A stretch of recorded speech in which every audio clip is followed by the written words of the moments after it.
Long-running murder cases that span decades always leave a lasting sense of unease in the public's mind, especially when the perpetrator possesses perverse obsessions and leaves behind haunting traces. The case involving Danilo Restivo, a man with a hair fetish syndrome, is the clearest example of this, starting from seemingly harmless acts like secretly cutting women's hair on buses in Italy during the 1990s. Restivo gradually revealed his dangerous nature and became a suspect in 2 gruesome murder cases in both the UK and Italy, with mysterious details, from the strangely placed locks of hair in the victim's hands to the signs of a carefully fabricated alibi. The journey to expose Restivo's true identity was not only a race against time, but also a testament to the persistence of international justice.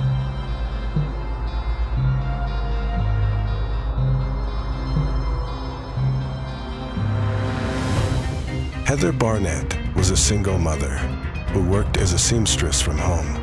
She lived with her 2 children in Bournemouth. In November 2002, Heather's children came home from school in the afternoon and discovered their mother's body on the bathroom floor. The victim had died tragically. Police found a lock of Heather's hair that had been cut and placed in her left hand. Stranger still, a lock of someone else's hair was placed in her right hand. Investigators found a footprint next to the body. It was a type of Nike sports shoe, and the shoe size indicated it belonged to a man. A green handkerchief with Heather's blood on it was found in the house.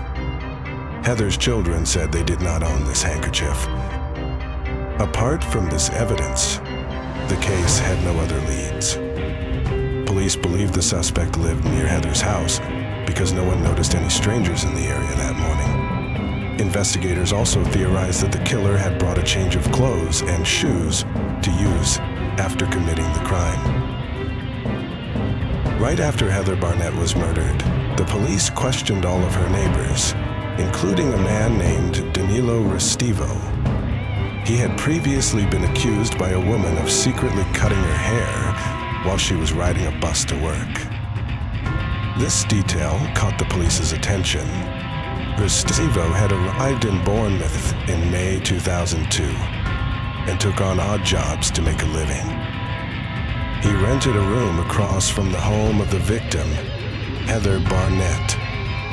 Restivo admitted that he had hired Heather to sew curtains for him. Police later discovered emails on Heather's laptop sent to her sister, in which she mentioned a strange client.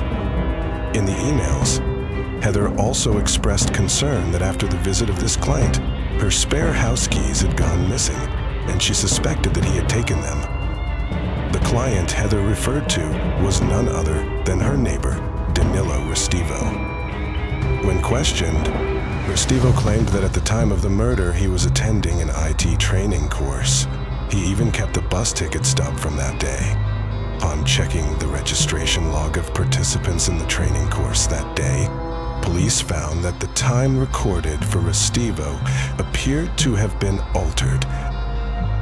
A digital expert stated that the computer Restivo claimed to have used for work at the training center was not active during the time period from 9:08 a.m. to 10:10 a.m. on the day Heather was murdered. This evidence immediately raised doubts about Restivo's alibi. Police suspected that Restivo obtained the bus ticket that morning because he may have gotten off at the next stop and walked back toward Heather's house. Through CCTV footage, police discovered a man in a hooded sweatshirt running down the road toward the bus stop on the morning of the murder. However, police could not confirm whether the man was Danilo Restivo. One theory was proposed. Restivo had waited for Heather to return home at 9:30 a.m., killed her, cleaned up the crime scene, and then ran to catch the bus at 10:15 a.m. After that, he arrived at the training session, wrote down his name and the actual time on the registration list. Later, he realized this and altered it, changing the time back to 9 a.m. to secure his alibi. At Restivo's home, an inspector discovered that his Nike shoes were soaking in a bucket of bleach in the bathtub. Police seized the shoes for forensic analysis. However, the bloody footprints found in Heather's house did not match the footprints from Restivo's shoes. Police decided to look into Restivo's background. According to the information gathered, Danilo Restivo was born in 1972 in Sicily, Italy, into a well-connected and respected family. However, Danilo always behaved strangely compared to other family members. Since 1992, he had been suspected of cutting women's hair on public transportation. In 1993, while living with his family in the city of Potenza, he harassed girls who refused to date him by playing the soundtrack of a film about a murderer. In September 1993, Elisa Claps, a 16-year-old girl, felt sympathy for Danilo because he had no friends and agreed to meet him. After that meeting, Elisa was never seen again. 3 years after Elisa disappeared, Restivo was sentenced to 20 months in prison for lying to a judge about his whereabouts on the day the girl went missing. Because short-term sentences were suspended in Italy, Restivo remained free and was not subject to travel restrictions. Restivo left Potenza and traveled around Europe for several years before settling in the UK to start a new life. 7 years after Elisa's disappearance, British police decided to establish a cooperative link with Italian police to investigate Restivo. Italian police kept Restivo under round-the-clock surveillance. They discovered that he often went to a park where many women walked their dogs. He quietly observed and followed them, dressed in a thick sweater and wearing gloves. During the surveillance, police recovered from Restivo a backpack containing several suspicious items, but there was still not enough evidence to arrest him. During this period, even though the suspect was under police watch, the incidents of haircutting did not stop. After Heather Barnett was murdered, forensic experts tested the DNA from the hairs found in the victim's hands and from all other cases where women's hair had been secretly cut, but no connections were found. Several years later, thanks to breakthroughs in forensic technology, scientists used a new technique to extract Restivo's DNA from the green handkerchief found in Heather's house.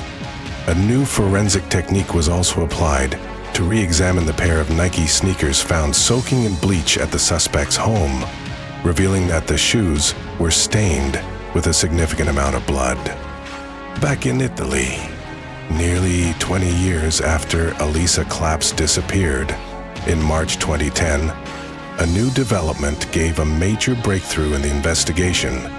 Construction workers working on the roof of Holy Trinity Church discovered a skeleton hidden in the attic. The remains were those of Elisa Claps, and in the victim's hand was also a clump of hair. The Elisa Claps case and the Heather Barnett case shared many similarities in the method of the crime. Notably, the bras of both women had been cut, and both were holding locks of someone else's hair in their hands. British police arrested Restivo for the murder of Heather Barnett. Italian police later also charged Restivo with the murder of Elisa Claps. In May 2010, Danilo Restivo stood trial for the murder of Heather Barnett in the town of Winchester, England. During the trial, Restivo admitted he suffered from a hair fetish and felt excited and satisfied when cutting women's hair. On June 29, 2011, Restivo was sentenced to life imprisonment with a minimum term of 40 years in the UK.